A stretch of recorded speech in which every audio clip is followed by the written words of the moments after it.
చేయటం ఏంటి? ఒక పేషెంట్ బాడీలోనికి వైరస్ ప్రవేశిస్తే డాక్టర్గా దాన్ని ఎలా చంపేస్తానో సమాజం మీదకి వచ్చే వైరస్ని కూడా ఒక పౌరుడిగా అలాగే చంపేస్తాను. పోలీసులు మేమున్నాంగా, యాక్షన్ తీసుకుంటాంగా. పోలీస్ ఎక్కడ? కల్తీ జరిగిందని నిలదీసిన రైతుని అదే కల్తీ మందు నోట్లో పోసి చంపేస్తే నో పోలీస్. కాంట్రాక్టర్లను చంపేసి టెండర్లు పిలిచిన లేడీ ఆఫీసర్ని తీసుకెళ్లి రేప్ చేస్తే నో పోలీస్.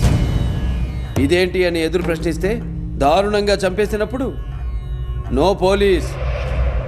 కల్తీ పాలకు 60 మంది పసి ప్రాణాలు గాలిలో కలిసిపోతే అయ్యా ఇది పరిస్థితి అని మొరపెట్టుకున్న తల్లిదండ్రులను ఓదార్చడానికి నో పోలీస్.